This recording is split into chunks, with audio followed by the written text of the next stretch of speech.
Hi guys! Welcome sa Super Inday Vlog. So, ngayon guys, mayroon akong isang tutorial. May ituturo po kasi ako sa inyo kung paano magtupi ng isang underwear. So, mamaya ituturo ko sa inyo kung paano ang tamang pagtupi ng ating underwear. Kasi karamihan sa ating mga babae o mga ina dyan na iba, hindi naman lahat, pero marami nang nakaalam nito, pero kadalasan talaga meron pa talagang hindi alam kung paano ang tamang pagtupi. Kasi meron nga dito sa ibang bansa ka OFW ko rin, hindi rin siya marunong magtupi. So tinuruan ko siya, so marunong na siya ngayon. Bali tatlo po yung ibang lahi na tinuruan ko at saka isang Pinay po. Hindi nila alam kung paano ang tamang pagtupi. So sabi ko, nag-start lang naman ako ng pag-vlog, so bakit hindi ko ituturo, di ba? So ayan, ituturo ko sa inyo kung paano ang tamang pagtupi ng ating underwear. Kasi minsan kung tayo ay aalis, so hindi tayo mahirapan. Katulad tayo ay, kung tayo ay aalis at saka ilagay natin sa ating bag na halimbawa ito yung underwear natin, so bago pa yan. Halimbawa ito yung underwear natin, so ganyanin lang natin, ganyanin at saka ilagay sa ating bag. So hindi talaga siya magandang tingnan, lalong lalo na sa ating mga kababaihan. So kailangan dapat marunong tayo kung ano ang tama sa ating kagamitan. So hindi lang naman babae, pati po lalaki. So katulad nga dito sa aking amo, pagdating ko dito, yung kanilang mga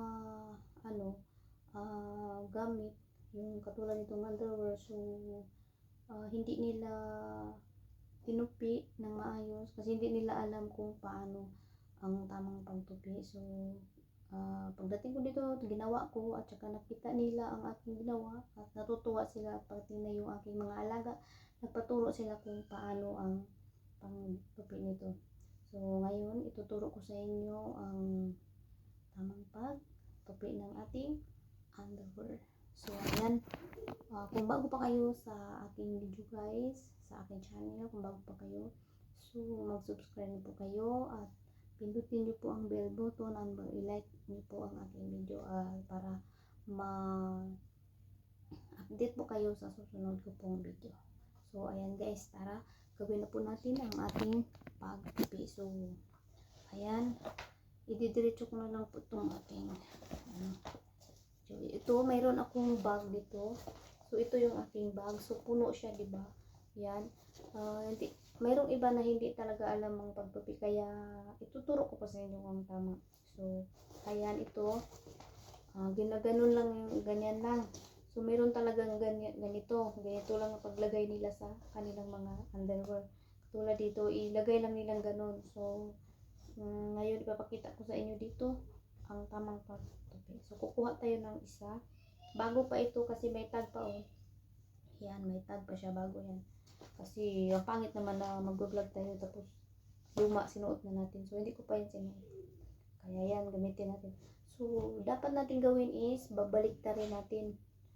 Yan, babalik ta rin natin siyang ganun, kasi pangit naman kung ganun, kasi makikita yung harap.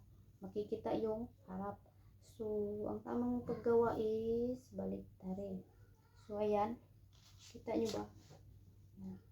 Pupuld natin 1, 2, pwede na rin dalawa o depende sa inyo. Pwede din 3, 4 na fold.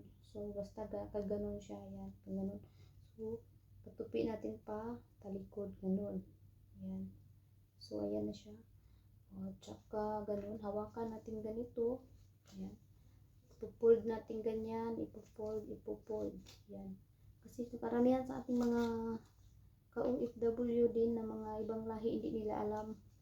So pag manood nila tong aking video, ang channel, so malalaman nila. So mayroon silang idea kung paano ang pagganon. Ayan, yan. Para na siyang hotdog. Kung yung hotdog. So ganyan. Dapat nakalabas yung yung garter dyan. Yan. Nakalabas yung garter. Yan. Para yung sa loob, yung ating harap, hindi siya makikita. Ayan. So ayan. Kuha tayo ng isa ganun. So ipo-fold natin. Yan. Pull lang tayo ng pull, ganun. Ganun. Bali, 6 to siya, kalahating dosina. Dito marami silang ganito na isang kapinit nila, puro lang ganito. Puro lang underwear, kaya ginawa ko, sabi sa isip ko, ba't nakaganon, di nila tinupi? Kasi hindi nila alam. So, nung ginawa ko na, alam na nila tamang pagtupi. So, natutuwa sila sa akin. So, bakit di ko rin ituturo sa iba? Kasi marami din hindi nakaalam ng tamang pagtupi.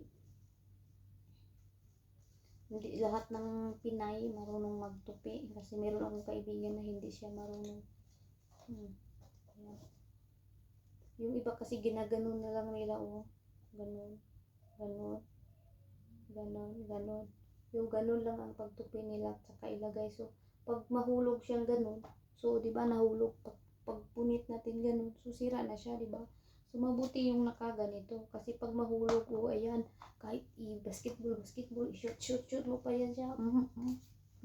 Ganyan, hindi siya nasisira, di ba? Di ba? Ang ganda. So, dapat talaga natin siyang tupiin. Marami tayong matutunan, guys, kapag subaybayan nyo lang ang aking channel. Kasi marami akong tutorial sa inyo, tuturo sa inyo. So, ayan, natapos na natin ang 6 na piraso. So, di ba kanina puno to, ngayon, tingnan nyo ngayon. Marami pa siyang space, malaki pa ang space niya. Ayan, napakalaki pang space niya, meron pa sa taas. So, pwede pa malagyan natin ng 2 dosina o 3. So, ayan. So, kukuha tayo ng carton. Isampul natin sa carton. Hindi kasi dito sa kanila, dito may box. Ang linagyan nila dito is box. So, yan, ipapakita ko sa inyo.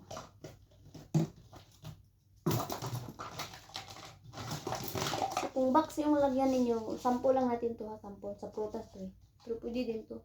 Kasi sa kanila, ginalagay lang nilang ganun yung mga nila, mga nilo. So, katulad nito, pwede natin siya ganyan. Hindi lang lumpia yung natin, ginaganito pati underwear natin, kailangan natin natin. So, ayan, pwede natin siya ganyan, isampaw-sampaw natin dito. Sampaw ba? Patong-patong. Bisaya kasi si Super Inday, kaya sampaw-sampaw. Ibang sampaw. Yung patong-patong natin, punuin natin yung ganyan. So, diba, ang ganda. Tingnan. Kung kukuha tayo dito sa ibaba, diba, may butas siya dyan, may pasok natin dyan, diba, hindi siya sisira. Tsaka ilagay natin sa ating bag. At kung tayo po ay alis tayo, so may bag tayo nito, alis tayo, so 2 araw, 3 araw, so kailangan magdala tayo ng underwear natin, kasi tayong mga babae, hindi natin alam, dadatnan tayo, may period tayo, so maglagay tayo 3 dito, diba, 3, diba, ayos, napakaganda, diba, pwede natin lagyan ng medyas, ano-ano yung lagay natin, etc. dyan, diba, so, napakaganda, guys. So, hanggang ito lang po ang aking i-share sa inyo. Sana marami po kayong natututunan sa aking video. Sa hindi pa po nakasubscribe sa akin, mag-subscribe na po kayo at pinutin nyo na po ang bell button para ma-update po kayo sa susunod kong video. Maraming salamat po. Bye-bye.